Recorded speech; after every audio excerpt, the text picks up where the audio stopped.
In the history of spaceflight, only 4 entities have launched a space capsule into orbit and successfully brought it back to the Earth: the United States, Russia, China, and Elon Musk.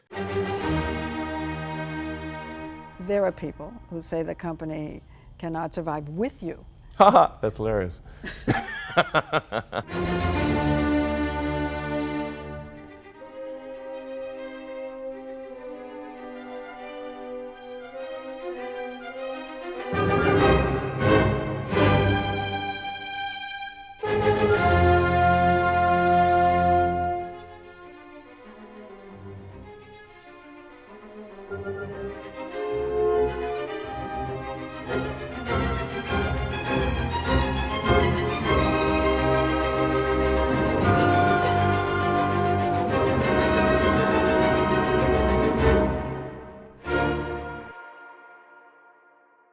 Did it all get started? Take us back to when you really started all of this.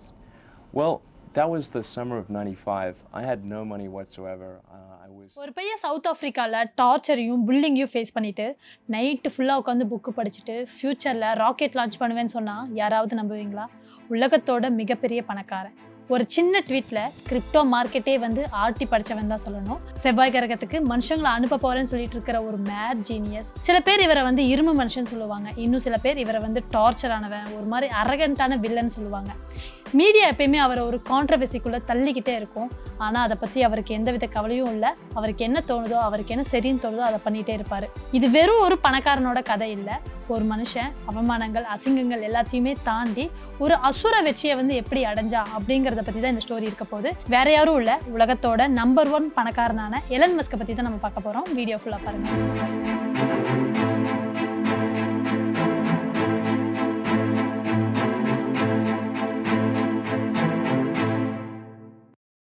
1971 south ஆஃப்ரிக்காவில் பிரிட்டோரியோ அப்படிங்கிற ஏரியாவில் வந்து Elon Musk பிறக்கிறாரு.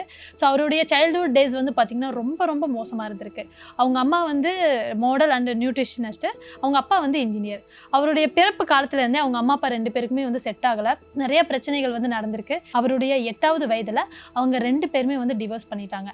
அவரும் அவருடைய தம்பியும் வந்து பார்த்திங்கன்னா அவங்க அப்பா கிட்ட தான் வளர்ந்தாங்க. அவருடைய தங்கை வந்து பார்த்திங்கன்னா அவங்க அம்மா கூட வளர்ந்தாங்க. எலன் மஸ்கோட அப்பா எரோல் மஸ்க் வந்து பார்த்திங்கன்னா ரொம்ப ரொம்ப ஸ்ட்ரிக்டான ஆள். எலன் மஸ்க் எப்பயுமே வந்து தனிமையாக தான் இருந்திருக்காரு. அவருக்கு பாசம் காட்ட பெருசாக யாருமே இல்லை. அவருடைய ஃபேமிலி லைஃப் வந்து பார்த்திங்கன்னா ரொம்ப யாரும் இல்லாமல் தனிமையான ஒரு வாழ்க்கையை தான் வாழ்ந்திருக்காரு. ஸ்கூல் லைஃபாவது நல்லா இருக்கும்னு பார்த்தா அது அதை விட ரொம்ப கொடுமையாக தான் இருந்திருக்கு. எலன் மஸ்க் எப்படின்னா ரொம்ப சைலண்ட்டாக, ரொம்ப குவைட்டாக படிச்சுக்கிட்டே இருக்கிற பர்சன். இந்த ஃபர்ஸ்ட் பெஞ்சஸ்க்கும் லாஸ்ட் பெஞ்சஸ்க்கும் ஒரு வார் நடக்கும் இல்லையா, அதே பிரச்சனை தான் எங்கேயுமே. எலன் மஸ்கை பார்த்தாலே அந்த லாஸ்ட் பெஞ்சஸ் பசங்களுக்கு பிடிக்கவே பிடிக்காது. ஏதோ ஒரு பிரச்சனை பண்ணிகிட்டே இருப்பாங்க, சண்டை போடுறது, அடிதடி, எப்பயுமே அவருக்கு ஒரு நெருக்கடி கொடுத்துட்டே இருப்பாங்க. அதோட பிரச்சனை வந்து இன்னும் அதிகரிக்கிற விதமாக அவரை வந்து படியிலேருந்து தள்ளி விட்டு முகமெல்லாம் செதஞ்சு ஹாஸ்பிட்டலில் அட்மிட் ஆகிற அளவுக்கு வந்து அவரை வந்து டார்ச்சர் பண்ணாங்க. இவ்வளோ டார்ச்சரை ஃபேஸ் பண்ணியிருக்காரு. அவங்க அப்பாவுடைய வழிகாட்டுதலும் இல்லை, அவங்க அம்மாவுடைய அரவணைப்பும் இல்லாமல், அவருக்கு எந்த ஒரு துணையும் இல்லாத டைமில் அவருக்கு கிடைச்ச ஒரே ஒரு ஆயுதம் என்ன தெரியுமா? புக்ஸ் மட்டும்தான். ஐசக் எசிமோவோட சயின்ஸ் ஃபிக்ஷன் புக்ஸை வந்து வெறித்தனமாக படிக்க ஆரம்பிக்கிறாரு. அது மூலயமா தான் வந்து பார்த்திங்கன்னா ஸ்பேஸு, கேலக்ஸின்னு அவருடைய மைண்ட் வந்து எக்ஸ்பேண்ட் ஆக ஆரம்பிக்குது. ஸோ செவ்வாய் கிரகத்துக்கு மனுஷங்களை அனுப்பணுங்கிற ஒரு மைண்ட் தாட் வந்து அந்த வயசுலேயே அவருக்கு வர ஆரம்பிச்சிருச்சு. அவர் பிறக்கிறதுக்கு 3 வருஷத்துக்கு முன்னாடி தான் வந்து பார்த்திங்கன்னா நீல் ஆம்ஸ்ட்ராங் வந்து நிலாவுக்கு போயிருந்தார். ஸோ அது எப்படி போனார், அங்கே எப்படி வந்து ஸ்பேஸ்லேருந்து போக முடிஞ்சுது, அங்கே எப்படி ஃபங்க்ஷன் ஆகும் அப்படின்னு சொல்லிட்டு புக்ஸை வந்து தேடி தேடி தேடி தேடி அவர் படிக்க ஆரம்பித்தார். அது மூலயமா தான் வந்து பார்த்திங்கன்னா அவருக்கு வந்து இந்த செவ்வாய் கிரகம் ஸ்பேஸுங்கிற ஆசை வந்து வர ஆரம்பிச்சது. இது மட்டும் இல்லை, அவருடைய 10 வயசுல வந்து பார்த்தீங்கன்னா கம்ப்யூட்டர் ப்ரோக்ராமிங்குமே வந்து அவர் கற்றுக்கிட்டாரு. ஸோ இப்போ இந்த காலத்துக்கு இருக்கிற மாதிரி வந்து அட்வான்ஸான கம்ப்யூட்டர்லாம் கிடையாது, ரொம்ப பேசிக்கான கம்ப்யூட்டர். அப்போ வந்து பார்த்தீங்கன்னா டீச்சர்ஸே வந்து திணறிட்டு இருந்தாங்க எப்படி வந்து ப்ரோக்ராமிங் கற்றுக்கிறதுன்னு. அந்த டைமில் வந்து பார்த்தீங்கன்னா அவர் புக்ஸை மட்டுமே வச்சு படித்து ஒரு ப்ரோக்ராமிங்கை வந்து அவர் கற்றுக்கிட்டாரு. அது மட்டும் இல்லை, அவருடைய 12வது வயசில் அவர் பிளாஸ்டர் அப்படிங்கிற ஒரு கேமிங்குமே வந்து கிரியேட் பண்ணி $500 வந்து அதை சேல்ஸ் பண்ணியிருக்காரு. நினச்சி பாருங்கள், 12 வயசு, 6வது படிக்கிற வயசு, அந்த வயசில் வந்து அவர் ஒரு கேமை கிரியேட் பண்ணி அதை சேல்ஸ் பண்ணியிருக்காரு. 17 வயசில் சவுத் ஆஃப்ரிக்காவோட மிலிட்ரி சர்வீஸ்லேருந்து தப்பிக்கிறதுக்காக ஒரு பேக் எடுத்துகிட்டு அவர் கனடா போகிறாரு. ஸோ இப்போ சவுத் ஆஃப்ரிக்காவோட மிலிட்ரி சர்வீஸ்னால் இப்போ ஒரு கண்ட்ரி எடுத்துக்கிட்டிங்கன்னா 17 வயசு 18 வயசு ஆயிடுச்சுன்னா கண்டிப்பாக 2 வருஷம் வந்து மிலிட்ரியில் சர்வீஸ் பண்ணணும் அப்படிங்கிற கம்பல்சரி இருக்குது. அதே மாதிரி தான் சவுத் ஆஃப்ரிக்காவில் 2 வருஷம் ஒர்க் பண்ணணும்னு இருந்தது. அதுலேருந்து தப்பிக்கிறதுக்காக வந்து அவர் கனடா வந்து மூவ் ஆயிட்டார். கையில் சுத்தமாக காசு இல்லை, ஃபார்மில் வந்து வேலை செய்கிறாரு, பாய்லர் ரூம்குள்ளே பூந்து வேலை செய்கிற ஒரு எக்ஸ்ட்ரீம் மேனுவல் ஒர்க்கு. பட் அவருடைய ஃபோக்கஸ் வந்து கிளியராக இருந்துச்சு, என்ன பண்ண போகிறேன்னு. அதுக்கப்புறம் யூனிவர்சிட்டி ஆஃப் பென்சில்வேனியாவில் வந்து பார்த்திங்கன்னா எக்கனாமிக்ஸ் அண்ட் ஃபிசிக்ஸ் முடிக்கிறாரு. முடித்த உடனே ஸ்டான்ஃபோர்ட் யூனிவர்சிட்டியில் பிஹெச்டி பண்ண அவருக்கு சீட்டு கிடைக்குது. ஆனால் இங்கே தான் ஒரு ட்விஸ்ட்டு. பிஹெச்டி ஜாயின் பண்ண 2 நாளில் வந்து பார்த்தீங்கன்னா பிஹெச்டி வேணான்னு சொல்லிட்டு குயிட் பண்ணிவிட்டு வெளியே வராரு. வெளியே வந்துட்டு என்ன சொல்கிறாருன்னா, இன்டர்நெட் வந்து இப்போ பூம் ஆகிட்டு இருக்கு, நான் வந்து இன்டர்நெட் ஸ்டார்ட் அப் பிஸ்னஸ் பண்ண போகிறேன்னு சொல்லிட்டு 1995 வந்து பார்த்தீங்கன்னா பிஸ்னஸ்குள்ளே அவர் இறங்குறாரு. தன்னுடைய தம்பி கிம்பிள் கூட சேர்ந்து Zip2 அப்படிங்கிற ஒரு சாஃப்ட்வேர் கம்பெனியை வந்து அவர் கிரியேட் பண்ணுறாரு. ஸோ பெரிய கம்பெனிலாம் கிடையாது, ஒரு சின்ன இடத்த வந்து ரெண்ட்டுக்கு எடுக்கிறாங்க. ஸோ காலையில் ஃபுல்லாக அங்கே கோடிங்கு, நைட்டு ஃபுல்லாக வந்து பார்த்தீங்கன்னா அதோட ஃப்ளோர்லேயே படுத்து தூங்குறாங்க. அங்கே பார்த்தீங்கன்னா பாத்ரூம் ஃபெசிலிட்டிஸ் கூட கிடையாது, பக்கத்தில் இருக்கிற ஒரு பில்டிங்கில் தான் போய் குளிக்கிறது, வாஷ்ரூம் யூஸ் பண்ணுறது எல்லாமே வந்து அப்படி தான் பண்ணிட்டு இருந்தாங்க. ரொம்ப ஸ்ட்ரகிள்ஸில் தான் வந்து இந்த பிஸ்னஸ் போயிட்டு இருந்தது. ஆனால் ஹார்ட் ஒர்க் என்றைக்குமே வந்து ஃபெயிலியர் ஆகாது இல்லையா. 1999 காம்பேக் அப்படிங்கிற ஒரு கம்பெனி வந்து பார்த்தீங்கன்னா Zip2 விலைக்கு வாங்குறாங்க. $307 மில்லியன் கொடுத்து விலைக்கு வாங்குறாங்க. அந்த கம்பெனிலேருந்து 7% ஆஃப் ஷேர் வந்து எலன் மஸ்க்கு வந்து கிடைக்கிது. 27 வயசில் எலன் மஸ்கோட மொத்த ஷேர் எவ்வளோ தெரியுமா? 208 கோடி. ஒரு நார்மலான பர்சனாக இருந்திருந்தா அந்த காசை வச்சு ஒரு ஐஸ்லாண்ட் வாங்கி அங்கேயே செட்டில் ஆயிடலாம் அப்படின்னு சொல்லி பிளான் பண்ணியிருப்பாங்க. பட் எலன் மஸ்க் என்ன பண்ணார் தெரியுமா? பணம் வந்து அவருக்கு ஒரு டூல் தான், அது வந்து அவருக்கு கோல் கிடையாது. அதனால அவருடைய பிளான் வந்து இன்னும் எக்ஸ்பெண்ட் ஆகிட்டே இருக்குது. அவர்கிட்ட இருந்த 208 கோடியை வச்சு X.com அப்படிங்கிற ஒரு பேங்கிங் கம்பெனியை வந்து அவர் கிரியேட் பண்ணியிருந்தாரு. அதுவும் பீட்டர் தெய்லானோட கான்ஃபினிட்டி கம்பெனி கூட மெர்ஜ் ஆகி இப்போ எல்லாருக்கும் தெரிஞ்ச பேபால் கம்பெனியாக வந்து அது மாறி இருக்கு. இது வந்து eBay கம்பெனிக்கு ஒரு பெரிய காம்படிஷனை கொடுத்துட்டு இருந்தது. ஸோ ஒரு காலகட்டத்தில் eBay வந்து இதை வாங்கணும் அப்படின்னு வந்து முற்படும் போது எலன் மஸ்க்கு வந்து இது வேண்டாம், இவங்க கொடுக்குற கோட்டிங்க்கு வந்து நம்ம கம்பெனி வந்து வேல்யூ கிடையாது, அதனால வேண்டாம்னு சொல்லி அதை தடுத்துட்டே இருந்தாங்க. எப்படி இருந்தாலும் இவங்க 2 பேரும் ஒரு பார்ட்னர்ஷிப்பில் தானே இந்த கம்பெனியை கிரியேட் பண்ணாங்க. ஸோ அதனால வந்து அவருக்கு இந்த வாங்கணுங்கிற ஒரு எண்ணம் இருந்தது. இவர் என்ன பண்ணியிருக்காரு, எலன் மஸ்க் என்ன பண்ணியிருக்காருன்னா, அவருடைய ஃபர்ஸ்ட் ஒய்ஃப் கூட ஹனிமூனுக்கு வந்து போயிட்டு இருக்காரு. ஸோ அந்த டைமில் இந்த போர்டர் மெம்பர்ஸ்லாம் இருப்பாங்க இல்லையா, ஸோ அவங்கெல்லாம் பிளான் பண்ணி அவரை CEO பதவியிலேருந்து தூக்கிட்டாங்க. ஸோ அப்போ எலன் மஸ்க் என்ன பண்ணாருன்னா, ஸோ நீ CEO பதவியிலேருந்து தூக்கிட்டேன்னா நான் வந்து இந்த கம்பெனிக்குள்ளே இதாக முடியாதுல்ல. ஸோ அதனால் என்ன பண்ணாருன்னா, அந்த கம்பெனியோட ஷேர்ஸ் எல்லாத்தையுமே வந்து வெளியே இருந்து வாங்க ஆரம்பித்தார். கிட்டத்தட்ட 50% ஆஃப் ஷேர் வந்து இவர் கையில் இருந்தது. அதனால என்ன ஒரு டிசிஷன் எடுக்கிறதா இருந்தாலும் இவரை கேட்காம எடுக்க முடியாதுங்கிற ஒரு சிச்சுவேஷனுக்கு வந்து அந்த கம்பெனி வந்து இருந்தது. எலன் மஸ்கோட கண்ட்ரோலோட eBay கம்பெனி $1.5 பில்லியன் கொடுத்து பேபாலை வாங்குறாங்க. அதில் வந்து எலன் மஸ்க்கு கிடைச்ச ஷேர் எவ்வளோ தெரியுமா? 18,000 கோடி. இப்போ தான் அவர் வந்து ஒரு பில்லியனர் அப்படிங்கிற ஒரு தாட்டுக்கு வந்து வர ஆரம்பிக்கிறாரு. ஸோ இவ்வளோ நாள் பண்ண பிஸ்னஸ் எல்லாம் தாண்டி இவர் அடுத்து பண்ண பிஸ்னஸ் தான் வந்து பார்த்திங்கன்னா உலகத்தையே திரும்பி பார்க்க வச்சுது. எலன் மஸ்கோட கனவு எப்பயுமே ஸ்பேஸை நோக்கி தான் இருக்குன்னு நான் ஆல்ரெடி சொல்லியிருக்கேன் இல்லையா. ஸோ செவ்வாய் கிரகத்துக்கு மனுஷங்களை எப்படி அனுப்பணும் அப்படிங்கிற பிளானிங்லேருந்து அவர் மீளவே இல்லை. ஸோ ஃபஸ்ட்டாக ரஷ்யா கிட்ட போய் நான் ராக்கெட் பண்ண போகிறேன், அதனால் நீங்கள் எனக்கு பட்ஜெட் சொல்லுங்கள் அப்படின்னு சொல்லும் போது அவங்க கொடுத்த பட்ஜெட் வந்து பார்த்திங்கன்னா அவருக்கு கன்வின்சிங்காக இல்லை. ஏன் இவ்வளோ ஸ்பெண்ட் பண்ணி இந்த ராக்கெட்டை வாங்கணுமா அப்படின்னு சொல்லிட்டு யோசிச்சுட்டு அவர் வந்தவர். எதனால் அவ்வளோ பட்ஜெட் சொல்கிறாங்கன்னு பார்த்தீங்கன்னா, அதோடைய பார்ட்ஸ் வந்து பார்த்தீங்கன்னா ரொம்ப எக்ஸ்பென்சிவாக இருக்குது, அதனால தான் வந்து இந்த ராக்கெட்டோட ப்ரைஸ் வந்து அதிகமாக இருக்குங்கிறத உணர்ந்த எலன் மஸ்க் என்ன பண்ணார், நீங்கள் என்ன இந்த பார்ட்ஸுக்கெல்லாம் வந்து இவ்வளோ ப்ரைஸ் கொடுக்கறது, நானே வந்து பார்ட்ஸை வந்து கிரியேட் பண்ணுறேன் அப்படின்னு சொல்லிட்டு கிரியேட் பண்ண ஒரு கம்பெனி தான் வந்து பார்த்தீங்கன்னா SpaceX. அவர்கிட்ட இருந்த $100 மில்லியன் வந்து பார்த்தீங்கன்னா ராக்கெட் சயின்ஸில் வந்து இன்வெஸ்ட் பண்ணியிருக்காரு. அவருக்கு வந்து ஏர் ஸ்பேஸை பற்றிலாம் பெருசாக தெரியாது. அவர் வெறும் புக்ஸில் என்ன பார்த்துருக்காரு, புக்ஸில் என்ன படிச்சிருக்காரு, அதை வச்சு தான் வந்து இந்த SpaceX-ஐ வந்து அவர் கிரியேட் பண்ணியிருக்காரு. Falcon 1 ஃபர்ஸ்ட் லான்ச் வந்து அங்கேயே வெடிச்சு செதறிடுச்சு. So second launch failure, third launch again failure.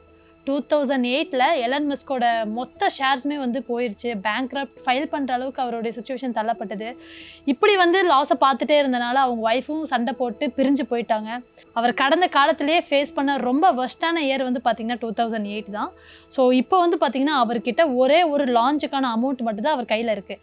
அதுலேயும் வந்து அவர் ஃபெயிலியர் ஆகிட்டார்னா SpaceX-உம் காலி, எலன் மஸ்க்கும் காலி அப்படிங்கிற சுச்சுவேஷன் தான் இருந்தது. அதுலேருந்து அவர் வந்து பேக் அடிக்கவே இல்லை. அடுத்த லான்ச்சுக்கு வந்து தயாராகிறாரு. ராக்கெட் வந்து ஆர்பிட்டை ரீச் பண்ணும்போது உலகமே அவரை திரும்பி பார்த்துச்சு. ப்ரைவேட் கம்பெனி செஞ்ச ஃபஸ்ட்டு ஃபியூவல் லிக்விட் ராக்கெட் வந்து இவரதாக தான் இருந்தது. அதுக்கப்புறம் தான் வந்து பார்த்தீங்கன்னா நாசா $1.5 பில்லியன் கொடுத்து வந்து பார்த்தீங்கன்னா ராக்கெட் பண்ண சொல்லி ஆர்டர் வந்து கொடுக்குறாங்க. அதை வச்சு தான் வந்து பார்த்தீங்கன்னா ஸ்பேஸ் எக்ஸ் வந்து சேவ் ஆகுது. எலன் மஸ்க் ஒரு மாதிரி மல்டி டாஸ்கிங் பண்ணிட்டு இருந்தாருன்னு தான் சொல்லணும். 2008 ஸ்பேஸ் எக்ஸ் வந்து பிரச்சனையை ஃபேஸ் பண்ணிட்டு இருந்தது. அந்த சேம் டைம்லேயே வந்து பார்த்தீங்கன்னா டெஸ்லாவும் வந்து லாஸில் தான் போயிட்டு இருந்தது. ஸோ எல்லாருமே என்ன நினச்சாங்கன்னா டெஸ்லா வந்து எலன் மஸ்க் தான் வந்து ஸ்டார்ட் பண்ணாருன்னு. ஆனால் கிடையாது. மார்டின் எபர்ஹார்ட் அண்டு மார்க் டார்பென்னிங் இவங்க 2 பேரும் சேர்ந்து தான் வந்து இதை ஸ்டார்ட் பண்ணாங்க. எலன் மஸ்க் வந்து இதில் வந்து இன்வெஸ்ட் பண்ணி பார்ட்னராக ஜாயின் பண்ணிக்கிட்டாருன்னு தான் சொல்லணும். 2008 ஃபினான்சியல் கிரைசிஸ்னால வந்து பார்த்தீங்கன்னா டெஸ்லாவும் வந்து க்ளோஸ் பண்ணுற நிலைமைக்கு வந்தது. ஸோ அந்த டைமில் அவர்கிட்ட இருக்கிற காசு எல்லாத்தையுமே சேர்த்து வச்சு இன்வெஸ்ட் பண்ணி தான் டெஸ்லாவை காப்பாற்றினார். அதுக்கப்புறம் தான் வந்து பார்த்தீங்கன்னா சிஇஓவாக வந்து அவர் பதவியேற்கிறாரு. மாடர்ன் எஸ்ஸை வந்து லான்ச் பண்ணும்போது வந்து பார்த்தீங்கன்னா உலகமே ஷாக் ஆச்சு. எலக்ட்ரிக் கார்லாம் வந்து ஃபாஸ்ட்டாக போகாது, அது வந்து இன்னும் டைம் வேஸ்ட்டு அப்படிங்கிற மாதிரி ஒரு விஷயத்த வந்து சொல்லிகிட்டே இருந்தாங்க. அது எல்லாத்தையுமே அவர் உடச்சி எரிஞ்சிட்டாருன்னு தான் சொல்லணும். ஆனால் மாடர்ன் 3 ப்ரொடக்ஷன் பண்ண முடியாமல் கம்பெனி திணறிட்டு இருந்தது. அந்த டைமில் எலன் மஸ்க்கு வீட்டுக்கு கூட போகல. அங்கே ஃப்ளோர்லேயே படுத்து தூங்கிட்டு அவருடைய டார்கெட்டை அச்சீவ் பண்ணுற வரைக்கும் நைட்டும் பகலுமா தூங்காமல் அங்கே வேலை செஞ்சுருக்காரு. அப்படி தான் வந்து பார்த்திங்கன்னா அவருடைய கம்பெனியை அவர் சேவ் பண்ணியிருக்காரு. அவர் வந்து வெறும் ஸ்பேஸ் எக்ஸு டெஸ்லா மட்டும் இல்லை, அவருடைய கனவு வந்து எப்பயுமே பார்த்திங்கன்னா 50 வருஷத்துக்கு முன்னாடி தான் இருந்திருக்கு. ஸோ அவர் ஸ்டார்ட் பண்ண பிஸ்னஸ் என்னென்ன தெரியுமா? டிராஃபிக் ப்ராப்ளம்ஸை வந்து கண்ட்ரோல் பண்ணணும் அப்படிங்கிறதுக்காக அண்டர்வேல டனல்ஸை கொண்டு வரக்காக த போரிங் கம்பெனி அப்படிங்கிற ஒரு பிஸ்னஸை வந்து அவர் கிரியேட் பண்ணியிருந்தார். உலகம் முழுக்க இன்டர்நெட் வந்து ரீச் ஆகணும் அப்படிங்கிறதுக்காக ஸ்டார்லிங்க் அப்படிங்கிற ஒரு பிஸ்னஸுமே வந்து அவர் கிரியேட் பண்ணியிருந்தாரு. மனுஷங்களோட மூளை கம்ப்யூட்டர் கூட கனெக்ட் பண்ணுறதுக்கு வந்து அவர் ட்ரை பண்ணிட்டு இருக்காரு. அதாவது நியூரோலிங்க் அப்படிங்கிற பிஸ்னஸ் வந்து அவர் கிரியேட் பண்ணுறாரு. ஸோ அதில் என்னன்னா இப்போது லைக் ஏஐ மாதிரி தான் இப்போ நம்ம பேசுகிற ஸ்லாங்கு அந்த கம்யூனிகேஷன் ஸ்டைல் கூட கம்ப்யூட்டர் மாதிரி மாறணுங்கிற அந்த ஒரு டெக்னாலஜியை கொண்டு வரக்காக ட்ரை பண்ணிட்டு இருக்காரு. இன்னைக்கு உலகத்தை கண்ட்ரோலில் வச்சிருக்க ஏஐயோட இயர்லி இன்வெஸ்டர் அண்ட் கோஃபவுண்டர் வந்து பார்த்தீங்கன்னா எலன் மஸ்க் தான். ஸோ ஒரு காலகட்டத்தில் ஏஐ வந்துருச்சுன்னா மனுஷங்களுக்கு வந்து வேலை இல்லை, மனுஷங்களோட பாதிப்பு வந்து அதிகரிக்கும் அப்படிங்கிற மாதிரி அதிகமாக பேசினதும் இவர் தான். இதை இன்வெஸ்ட் பண்ணி இப்போ அதை டெவலப் பண்ணுறதுக்கு ஒரு தூண்டுகோலாக இருக்கிறதும் இவர் தான். $44 பில்லியன் கொடுத்து ட்விட்டரை வந்து விலைக்கு வாங்குறாரு. ஸோ ட்விட்டர் வாங்கினோடனே அவருடைய ஆக்ஷன்ஸ் வந்து ரொம்ப ரூத்லெஸ்ஸாக இருந்துச்சுன்னு தான் சொல்லணும். அங்கே இருக்கிற டாப் எக்ஸிக்யூட்டிவ்ஸ் எல்லாத்தையுமே வந்து டக்குன்னு வேலையை விட்டு தூக்குறாரு. அவருடைய டிசிஷன்ஸ் எல்லாமே ரொம்ப ஃபாஸ்ட்டாக இருந்திருக்கு. ஒரு மாதிரி மனிதாபிமானம் இல்லாத மாதிரி இருந்துச்சு. ஏன்னா பல வருஷமாக அந்த கம்பெனியை நம்பி இருக்கிற எல்லாத்தையுமே வந்து எந்தவித காரணமும் இல்லாமல் டப்புன்னு தூக்க ஆரம்பிச்சிட்டாரு. அதுக்கப்புறம் ட்விட்டர்னு இருந்த பேரை எக்ஸ்ன்னு மாற்றினாரு. வேர்ல்டோட பிக்கெஸ்ட் சோஷியல் மீடியா பிளாட்ஃபார்ம் வந்து பார்த்தீங்கன்னா இப்போ ஒரே ஒரு சிங்கிள் மேனோட ஹேண்டில் தான் இருக்குது. எலன் மஸ்க் வந்து ஒரு பர்ஃபெக்டான ஹியூமன்லாம் கிடையாது. அவர்கிட்டையும் நிறைய ஃப்ளாஸ் இருக்குது, நிறைய பிரச்சனைகள் இருந்திருக்கு. ஆனால் அவருடைய ஃபோக்கஸ் வந்து மிஸ் ஆகலை. அவளுடைய ஃபோக்கஸ் வந்து ஸ்பேஸை நோக்கி இருந்தது. அதை வந்து சின்ன வயசில் விளையாட்டாக நினச்சிருக்கலாம், ஏதோ ஒரு பசங்க ஆசைப்படுறாங்கன்னு நினச்சிருக்கலாம். அதை வந்து ஸ்பேஸ் எக்ஸை க்ரியேட் பண்ணுற வரைக்கும் அந்த ட்ரீம் அவர் எடுத்துகிட்டு போயிருக்காரு இல்லையா? ஸோ அதுதான் வந்து ஃபோக்கஸ் அப்படின்னு சொல்லலாம்.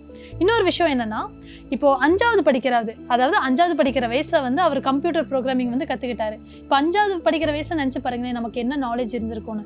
ஸோ அந்த வயசில் வந்து அவர் ஒரு கம்ப்யூட்டர் ப்ரோக்ராமிங் கற்றுக்கிட்டு ஒரு கேமிங் லான்ச் பண்ணி அதை சேல்ஸ் பண்ணியிருக்காருன்னா அது எந்த அளவுக்கு அவர் ஒரு நாலேஜபிள் பர்சன் அப்படிங்கிறத நம்ம இதில் புரிஞ்சுக்கணும். அவர் பிஸ்னஸ் லைஃப்பில் நம்ம கற்றுக்க வேண்டிய சில விஷயங்கள் என்னென்னா ஃபோக்கஸ்.